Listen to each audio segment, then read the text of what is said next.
മിയാനി കിച്ചൻ്റെ പുതിയൊരു വീഡിയോയിലേക്ക് എല്ലാവർക്കും സ്വാഗതം. ഇന്ന് നമ്മളിവിടെ പരിചയപ്പെടുത്താൻ പോകുന്ന ഒരു വെറൈറ്റി ഐറ്റമാണ് തലശ്ശേരിക്കാരുടെ സ്വന്തം റെസിപ്പി ആയിട്ടുള്ള തരി ബിരിയാണി. തരി എന്ന് പറഞ്ഞാൽ റവയ്ക്കാണ് തരി എന്ന് പറയുന്നത്. അപ്പോൾ റവ കൊണ്ടുണ്ടാക്കുന്ന ഒരു ബിരിയാണിയാണ് നമ്മളിവിടെ പരിചയപ്പെടുത്താൻ പോകുന്നത്. അപ്പോൾ അതിന് എന്തൊക്കെ സാധനങ്ങളാണ് ആവശ്യമെന്ന് നോക്കാം. റവ 1 കപ്പോളം റവയുണ്ട്. ചിക്കൻ ഒരു 200 ഗ്രാം ചിക്കൻ എടുത്തിട്ടുണ്ട്. ഞാൻ ബോൺലെസ് ചിക്കനാണ്. അതിൽ മുളക് പൊടി, മഞ്ഞൾപ്പൊടി, കുരുമുളക് പൊടി, ഉപ്പുപൊടി ഇതെല്ലാം കൂടി ചേർത്തൊന്ന് മസാല പുരട്ടി വെച്ചിരിക്കുകയാണ്. ഇതിനി നമുക്ക് വറുത്തെടുക്കണം. പിന്നെ ഒരു 3 ചെറിയ സവാള സ്ലൈസായി അരിഞ്ഞത്. ഇത് 3 ചെറിയ സവാളയേ ഉള്ളൂ, പക്ഷേ ക്വാണ്ടിറ്റി കുറച്ച് കൂടുതലായിട്ട് തോന്നുന്നത് ഞാനിത് സ്ലൈസ് എല്ലാം കൈകൊണ്ട് തിരുമ്മി വേർപെടുത്തി വെച്ചിരിക്കുന്നതാണ്. അതുകൊണ്ട് ഇത് കുറച്ച് ക്വാണ്ടിറ്റി കൂടുതലുള്ള പോലെ തോന്നുന്നുണ്ട്. പക്ഷെ 3 ചെറിയ സവാളയാണിത്. ഇഞ്ചി വെളുത്തുള്ളി പേസ്റ്റ് 1 സ്പൂണ്, ഒരു 2 പച്ചമുളക്, 8-10 കശുവണ്ടിപ്പരിപ്പ്, 3-4 പുതിന ഇല, കുറച്ച് മല്ലിയില, 2 ചെറിയ തക്കാളി അരിഞ്ഞത്, പിന്നെ മുളക് പൊടി, മഞ്ഞൾപ്പൊടി, കുരുമുളക് പൊടി. ഇത്രയും സാധനങ്ങളാണ് നമുക്ക് റവ ബിരിയാണി ഉണ്ടാക്കാനായിട്ട് വേണ്ടത്. ഇനി നമുക്ക് ഇതെങ്ങനെയാണ് ഉണ്ടാക്കുന്നതെന്ന് നോക്കാം. ആദ്യം നമുക്ക് ഈ കശുവണ്ടിപ്പരിപ്പ് വറുത്ത് കോരി മാറ്റി വെക്കാം. പാൻ അടുപ്പത്ത് വെച്ച് നെയ്യ് ഒഴിച്ച് ചൂടായിട്ടുണ്ട്. അതിലേക്ക് കശുവണ്ടിപ്പരിപ്പ് ഇട്ട് കൊടുക്കാം.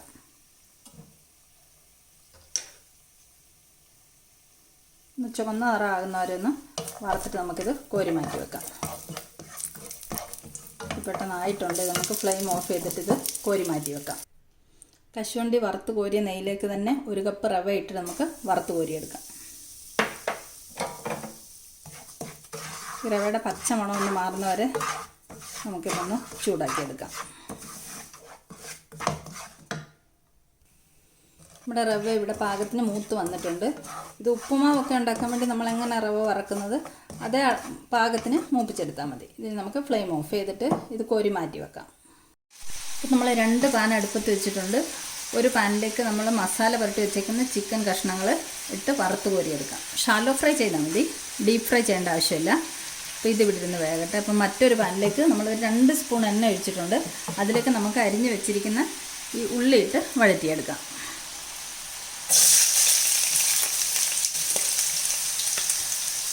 ഉള്ളിയുടെ കൂടെ തന്നെ പച്ചമുളകും ഇട്ട് കൊടുക്കാം. ഇത് നല്ലോണം ഒന്ന് വഴറ്റിയെടുക്കാം. ലൈറ്റ് ബ്രൗൺ നിറമാകുന്നവരെ വഴറ്റിയാൽ മതി. അപ്പോൾ ഇതിലേക്ക് നമുക്ക് ഉപ്പിട്ട് കൊടുക്കാം. ഒരു 1/2 സ്പൂൺ ഉപ്പിട്ട് കൊടുക്കാം. ചിക്കൻ ആവശ്യമുള്ള ഉപ്പ് നമ്മൾ ചിക്കന് മസാല പുരട്ടി വെച്ചപ്പോൾ അതിലേക്ക് ഇട്ടിട്ടുണ്ട്. അപ്പോൾ ഈ ഉള്ളിക്ക് മാത്രമുള്ള ഉപ്പ് ഇതിൽ ഇട്ട് കൊടുത്താൽ മതി. ഉള്ളി ഒന്ന് വാടി വരട്ടെ. ഇതിൻ്റെ നടുക്കേക്ക് നമുക്ക് ഇഞ്ചി വെളുത്തുള്ളി പേസ്റ്റ് ഇട്ട് കൊടുക്കാം. അതും കൂടെ ഒന്ന് മൂത്ത് കിട്ടട്ടെ. 2-3 മിനിറ്റ് നമുക്കൊന്ന് ഇളക്കി കൊടുത്ത് വഴറ്റിയെടുക്കാം. ഇഞ്ചി വെളുത്തുള്ളി പേസ്റ്റ് ഇതിൻ്റെ നടുക്ക് ഇടന്നൊന്ന് ചെറുതായിട്ട് ചുമന്ന് വന്നിട്ടുണ്ട്. ഇനി നമുക്കിതെല്ലാം കൂടെ ഒന്നിച്ച് മിക്സ് ചെയ്യാം. ഉള്ളി, ഇഞ്ചി വെളുത്തുള്ളി പേസ്റ്റ് എല്ലാം കൂടെ. ഉള്ളി വാടി വന്നിട്ടുണ്ട്. ഒന്ന് കുറച്ചും കൂടെ ഒരു ലൈറ്റ് ബ്രൗൺ നിറമാകുന്നവരെ വാടട്ടെ. സൈഡ് ബൈ സൈഡ് നമ്മുടെ ചിക്കൻ ഇവിടെ റെഡി ആയിക്കൊണ്ടിരിക്കുന്നുണ്ട്. ചിക്കൻ ഫ്രൈ ആയിക്കൊണ്ടിരിക്കുന്നുണ്ട്. 2 മിനിറ്റ് ഇത് വാടി വരട്ടെ. ഉള്ളി വാടി വന്നിട്ടുണ്ട്. ഇതിലേക്ക് നമുക്ക് പൊടികൾ ഇട്ട് കൊടുക്കാം. മുളക് പൊടി, കുരുമുളക് പൊടി, മഞ്ഞൾപ്പൊടി നമ്മളെടുത്ത് വെച്ചിരിക്കുന്നത് ഇതിലേക്കിട്ട് നല്ലോണം ഇളക്കി മിക്സ് ചെയ്യാം. ഇതിലേക്ക് നമുക്ക് അരിഞ്ഞ് വെച്ചിരിക്കുന്ന തക്കാളി ഇട്ട് ഇളക്കി കൊടുക്കാം. 2 ചെറിയ തക്കാളി എടുത്തേക്കുന്ന. വലിയ തക്കാളി ആണെങ്കിൽ 1 മതി.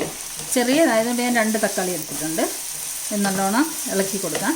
തക്കാളി നല്ലോണം വാടി വരട്ടെ. ഇതിലേക്ക് നമുക്ക് പുതിനയിലയും കുറച്ച് മല്ലിയിലയും ഇട്ട് കൊടുക്കാം. എന്നിട്ട് നമുക്കിതൊന്ന് അടച്ച് വെക്കാം ഒരു 2 മിനിറ്റ്. അപ്പോഴത്തേക്ക് തക്കാളിയും ഉള്ളിയൊക്കെ ഒന്ന് നല്ലോണം വെന്ത് സെറ്റായി കിട്ടും. 2 മിനിറ്റ് നമുക്കിത് അടച്ച് വെക്കാം. 2 മിനിറ്റ് കഴിഞ്ഞ് തുറക്കാം. ചിക്കൻ ഓൾമോസ്റ്റ് ഫ്രൈ ആകാറായിട്ടുണ്ട്. ഒരു 1-2 മിനിറ്റിനുള്ളിൽ ചിക്കന് തയ്യാറാവും. നമ്മുടെ മസാല റെഡി ആയിട്ട് വന്നിട്ടുണ്ട്. ഒന്ന് ഇളക്കി മിക്സ് ചെയ്ത് കൊടുക്കാം. ഇതിനിടയ്ക്ക് ചിക്കൻ ഫ്രൈ ആയി കിട്ടിയിരുന്ന് അത് ഞാൻ കോരി മാറ്റി വെച്ചിട്ടുണ്ട്. ഇനി ഈ മസാലയിലേക്ക് നമുക്ക് ഫ്രൈ ചെയ്ത് വെച്ച ചിക്കൻ ഇട്ട് കൊടുക്കാം. ഇട്ട് കൊടുത്ത് നല്ലോണം ഒന്ന് ഇളക്കി മിക്സ് ചെയ്യാം. നല്ല മണമൊക്കെ വരാൻ തുടങ്ങിയിട്ടുണ്ട്, ബിരിയാണിയുടെ തന്നെ മണം. ഇനി ഇതിലേക്ക് നമുക്ക് ഒരു 1/2 കപ്പ് വെള്ളം ഒഴിച്ചിട്ട് ഒരു 2-3 മിനിറ്റ് അടച്ച് വെച്ച് ഇതൊന്ന് വെന്ത് സെറ്റായി വരാൻ വെയിറ്റ് ചെയ്യാം. 1 കപ്പ് വെള്ളം ഒഴിച്ച് കൊടുക്കുകയാണ്. ഇതൊന്ന് ഇളക്കി മിക്സ് ചെയ്തിട്ട് നമുക്കൊന്ന് അടച്ച് വെക്കാം. അപ്പോൾ ചിക്കനൊക്കെ വെന്ത് ഇതിലേക്ക് മസാലയൊക്കെ നല്ലോണം പിടിക്കും. 2-3 മിനിറ്റ് നമുക്കൊന്ന് അടച്ച് വെക്കാം. ഒരു 3 മിനിറ്റ് കഴിയുമ്പോൾ നമുക്കിത് തുറക്കാം. ചിക്കൻ നമ്മുടെ മസാലയൊക്കെ പിടിച്ച് നല്ല സെറ്റായി വന്നിട്ടുണ്ട്. ചാറൊക്കെ കുറുകി വറ്റി വന്നിട്ടുണ്ട്. ഇതിലേക്ക് നമുക്ക് വറുത്ത് വെച്ചിരിക്കുന്ന റവ ഇട്ട് കൊടുക്കാം. ഇത് നല്ലോണം ഇളക്കി മിക്സ് ചെയ്യാം. ഇത് 1 കപ്പ് റവയാണ് വറുത്ത് വെച്ചിരിക്കുന്നത്, നെയ്യിൽ വറുത്ത് വെച്ചിരിക്കുന്ന റവയാണ്. നല്ലോണം മസാലയ്ക്കകത്തൊക്കെ മിക്സ് ചെയ്ത് ഇളക്കി കൊടുക്കാം. അപ്പോൾ റവ ഇതിനകത്ത് നല്ലോണം മിക്സ് ആയിട്ടുണ്ട്. ഇനി നമുക്ക് ഇത് വേകാൻ ആവശ്യമുള്ള വെള്ളം ഒഴിച്ചു കൊടുക്കാം. അപ്പോൾ 1 കപ്പ് റവയാണല്ലോ, അപ്പോൾ 1 കപ്പ് റവയ്ക്ക് ഞാൻ 1 കപ്പ് വെള്ളമേ ഒഴിക്കുന്നുള്ളൂ. കാരണം ഓൾറെഡി ഇതിനകത്ത് വെള്ളം നനവുണ്ടല്ലോ, റവ ഓൾറെഡി നനഞ്ഞ് വന്നു കഴിഞ്ഞു. അപ്പോൾ നമുക്കിനി 1 കപ്പ് വെള്ളം കൂടെ ഒഴിച്ചു കൊടുക്കാം. അത് ചൂടുവെള്ളം തന്നെയാണ് ഒഴിക്കുന്നത്.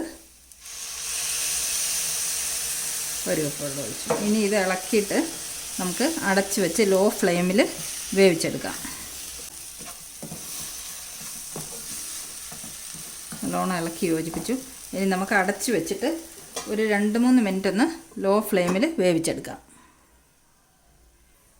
ഒരു 3 മിനിറ്റ് ആയിട്ടുണ്ട്. നമുക്കൊന്ന് തുറന്ന് നോക്കാം. വെള്ളമൊക്കെ പാകത്തിന് വറ്റി നല്ല ഡ്രൈ ആയി വന്നിട്ടുണ്ട്. ഒന്ന് ഇളക്കി കൊടുക്കാം. ഇതിലേക്ക് നമുക്ക് ആദ്യം വറുത്ത് വെച്ചിരിക്കുന്ന കശുവണ്ടി പരിപ്പ് ഇട്ട് കൊടുക്കാം. നല്ലോണം ഒന്ന് ഇളക്കി യോജിപ്പിക്കാം. അപ്പോൾ നമ്മുടെ തരി ബിരിയാണി റെഡി ആയിട്ടുണ്ട്. തരി എന്ന് പറയുന്നത് റവയ്ക്കാണ് കേട്ടോ. തരി ബിരിയാണി അഥവാ റവ ബിരിയാണി ഇവിടെ റെഡി ആയിട്ടുണ്ട്. നല്ല ബിരിയാണിയുടെ തന്നെ സ്മെല്ലൊക്കെ വരുന്നുണ്ട്. നമുക്കിത് ബ്രേക്ക്ഫാസ്റ്റിനൊക്കെ കഴിക്കാൻ നല്ലതാണിത്. പിന്നെ നമുക്ക് ഫ്ലെയിം ഓഫ് ചെയ്യാം. എല്ലാം വെന്ത് സെറ്റായി വന്നിട്ടുണ്ട്. ഫ്ലെയിം ഓഫ് ചെയ്യാം. ഇതാ റവ ബിരിയാണി റെഡി.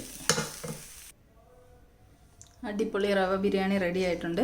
പ്ലേറ്റിലേക്ക് സെർവ് ചെയ്ത് വെച്ചിട്ടുണ്ട്. അപ്പോൾ ഈ റെസിപ്പി എല്ലാവർക്കും ഇഷ്ടമായെന്ന് വിചാരിക്കുന്നു. വീഡിയോ ഇഷ്ടമായെങ്കിൽ എല്ലാവരും ലൈക്ക് ചെയ്യണം, ഷെയർ ചെയ്യണം, സബ്സ്ക്രൈബ് ചെയ്യണം. മറ്റൊരു വീഡിയോയുമായി നമുക്ക് വീണ്ടും കാണാം. താങ്ക്